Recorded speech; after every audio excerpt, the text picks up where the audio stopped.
नमस्कार। आप सबको मेरा नमिता सुंदर का सादर अभिवादन, स्नेहिल अभिवादन। तो पिछले वीडियो में हम पहुँचे थे खंडवा से ओंकारेश्वर और दोपहर से शाम तक की कुछ यात्रा किए, अपने अनुभव साझा किए थे। आज शुरू करते हैं अगले दिन भोर से। यात्रा के दौरान हम लोग वैसे भी जल्दी उठ जाते हैं। असल में जितना हो सके, जितना अधिक हो सके, उस स्थान की आत्मा अलग अलग पहरों में उसके भिन्न रंगों को आत्मसात करने की ललक रहती है ना। तो नहा धोकर हम लोग छत पर आ गए। रात हमने अंधियारे के सागर में रोशनी के द्वीप सरीखे ओंकारेश्वर के दर्शन किए थे। और इस समय सामने था भोर के फूटते उजास में खिलते कमल सा ओंकारेश्वर।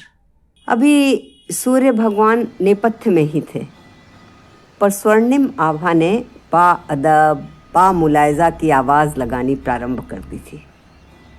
प्रतापी सम्राट किसी भी पल राज्यसभा में पधारने वाले थे। मंदिरों से आती शंख घंटों की मध्यम आवाज़ें हवा में लहरा रही थीं। हल्के उजियारे में नहाई नर्मदा की कोमल तनवंगी काया मन पर चंदनी लेप कर रही थी। हम लोगों ने निश्चित किया था कि नाश्ता वगैरह ओंकारेश्वर भगवान के दर्शन के बाद ही करेंगे। तो हम लोग छत से थोड़ी देर नर्मदा के दर्शन करते, ओंकारेश्वर की भोर को आत्मसात करते हुए नीचे उतरे और मंदिर की ओर चल पड़े। इस बार हम लोग झूला पुल से होकर मंदिर तक जा रहे थे। जिस समय हम लोग मंदिर पहुँचे उस समय दर्शनार्थियों की संख्या अपेक्षाकृत काफ़ी कम थी। फिर भी पर्याप्त आवाजाही प्रारंभ हो गई थी। पुल पर फूल प्रसाद की दुकानें सज गई थीं। आसपास से लोग आ रहे थे।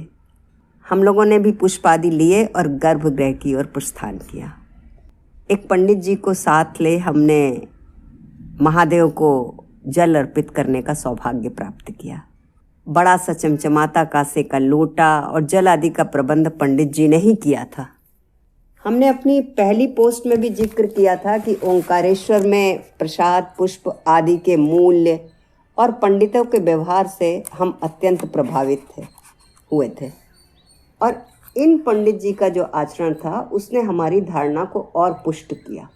मुख्य गर्भगृह जो है वो मंजिल में, मध्य वाली मंजिल में है। नीचे भी एक और मंजिल है और जिसमें मुख्य गर्भगृह है उसके ऊपर भी एक मंजिल है। तो मध्य वाली मंजिल में हम पहुँचे, महादेव के दर्शन किए, जल अर्पित किया। फिर वहाँ से थोड़ी दूर सीढ़ियाँ चढ़कर एक गलियारा जैसा आता है, हम वहाँ गए। वहाँ पर भगवान भैरव जी का स्थान है और भी एक शिवलिंग स्थापित है जहाँ किसी परिवार को पंडित जी कोई पूजा आयोजन करा रहे थे। इस गलियारे से हम जितना घूमे उसमें दीवारों पर कुछ प्राचीन मूर्तियाँ मिली। और यही प्राचीन मूर्तियाँ ही जो है वो मंदिर की प्राचीनता की जैसे एकमात्र गवाह हैं। वरना तो समय और समय की मांग के साथ साथ मंदिर में बहुत सारा नवीनीकरण हो गया है। और ये नवीनीकरण बहुत सी दृष्टि से आवश्यक भी है। बचाए रखना है चीज़ों को तो कुछ तो नवीनीकरण, कुछ मरम्मत आदि तो करना ही पड़ेगा। मंदिर की दीवारों पे कुछ खंडित मूर्तियाँ भी थीं। फिर थोड़ी और सीढ़ियाँ चढ़कर हम लोग मंदिर की सबसे ऊपरी मंजिल पर पहुँचे। यहाँ पर भगवान महाकालेश्वर का स्थान है। उस समय मंजिल पर बहुत अधिक लोग नहीं थे और मंदिर शिवलिंग एक महाकालेश्वर एक स्थान पर स्थापित हैं, सामने नंदी है। फिर थोड़ा चबूतरा चढ़ के कुछ पुरानी मूर्तियाँ आदि रखी हुई हैं और एक जगह पर पंडित जी लोग कुछ हवन जैसा कर रहे थे। गर्भगृह है शिवलिंग का यहाँ पर और खूब बड़ा सा खुला बरंडा है जिसमें सामने खूब वहाँ से खुला बरामदे से पंडित जी लोग हवन वगैरह जिसमें कर रहे थे। उस बरामदे के आखिरी सिरे पर जो चार दीवारी है थी उसकी बरामदे की, उसमें भोले बाबा का विराट त्रिशूल और डमरू स्थापित है। और वहाँ से नर्मदा मैया के बहुत सुंदर दर्शन होते हैं। ओंकारेश्वर का दृश्य दिखलाई पड़ता है, कुछ बाहर की हरियाली भी दिखलाई पड़ती है हम लोगों को। और यहाँ पर इस बरामदे में घूमते हुए हमारी मुलाकात हुई एक नन्ही बच्ची वैष्णवी से। वैष्णवी बमुश्किल 5-6 साल की रही होंगी, लेकिन चंदन के टीके की कटोरी लेकर घूम रही थी, यात्रियों को टीका लगाती थी, कुछ लोग पैसे देते थे। बातचीत करके उनसे अच्छा लगा हमें। लेकिन हमने पूछा स्कूल नहीं जाती हो? तो बोली नहीं। थोड़ा मन तो दुखी हुआ। अब ऐसा नहीं है कि सारी समझदारी केवल किताबी पढ़ाई से ही आ जाती है, किंतु हमें लगता है कि एक नींव तैयार हो जाए तो विवेक को जागृत होने के लिए थोड़ा हवादार वातायन तो मिलता ही है। हाँ, खैर हम लोग त्रिशूल के पास पहुँचे और वहाँ से हमने विहंगम दृश्य देखा। बहुत अपूर्व शांति का अनुभव हुआ। इससे भी ज़्यादा जो ओंकारेश्वर मंदिर में हमको सबसे ज़्यादा अच्छा लगा, बहुत अनमोल खजाना है जिसमें कि बहुत यात्री तो जाते ही नहीं हैं, महादेव के दर्शन करके लौट जाते हैं।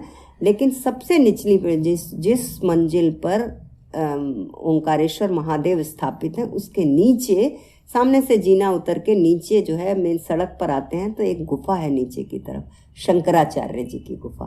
हाँ, तो बताया जाता है। और वहाँ पर दीवार में जो चित्र अंकित था वो भी इस बात की गवाही दे रहा था कि ये गुफा जो थी, इसमें शंकराचार्य जी के गुरु जो हैं वो ध्यान मग्न थे, तप कर रहे थे, और शंकराचार्य जी वहाँ से मिलने के लिए इनसे आए थे। लेकिन नर्मदा मैया में उस समय इतना उफान था कि गुफा में जाने का कोई रास्ता ही नहीं था। तो वहाँ पर दूसरी तरफ खड़े होके शंकराचार्य जी ने नर्मदाष्टम का को रचा था। हाँ, और उसको सुनकर नर्मदा जी कमंडल में समा गई थी शंकराचार्य जी के, और फिर उनका रास्ता खुल गया था और वह अपने गुरु जी के सानिध्य में पहुंच गए थे। फिर रुके रहे, बहुत दिन तक चर्चा होती रही, और इस आशय का चित्र जो है खुदा हुआ है उसमें, उस गुफा की दीवार में, शंकराचार्य जी की गुफा में। आज भी गुफा में पुरानी मूर्तियां हैं, बहुत से स्तंभ हैं, लेकिन उसकी छत को धातु के गर्डेल आदि से सहारा देकर संरक्षित किया गया है। सारी गहमा गहमी और बाजार के कोलाहल के बीच ये शीतल शांति द्वीप मन को ऊर्जावान तो कर ही गया, साथ ही साथ हम श्रद्धानत हो गए एक बार फिर उस महान व्यक्तित्व के सम्मुख जिसने कश्मीर से कन्याकुमारी तक हमारे देश को एक सूत्र में बांध दिया था। कैसे की होंगी यात्राएं इस महान योगी ने उस समय, पैदल कश्मीर से कन्याकुमारी। कितनी दृढ़ इच्छा शक्ति रही होगी, कैसा तप रहा होगा। सच अद्भुत है हमारी माटी, कैसे कैसे रत्नों की खान है हमारे देश की ये माटी। तो फिर हम ओंकारेश्वर में मांधाता द्वीप की परिक्रमा तो नहीं कर पाए थे, क्योंकि सुना गया था कि काफ़ी लंबा मार्ग था, हमारे पास थोड़ी समय की भी कमी थी, और हम लोग शायद इस स्थिति में भी नहीं थे कि पूरा मार्ग जो है वो परिक्रमा का कर पाएँ। ऐसा कहते हैं 2 मार्ग है परिक्रमा के, एक बड़ा मार्ग, एक छोटा मार्ग। लेकिन छोटा मार्ग जो है वो थोड़ा चढ़ाई वाला ज़्यादा है, और ये परिक्रमा पैदल ही की जा सकती है। कई पुराने और सुंदर मंदिर हैं इस मार्ग पर, उतार चढ़ाव वाला रास्ता है, काफ़ी प्राकृतिक उसके दर्शन भी होते हैं।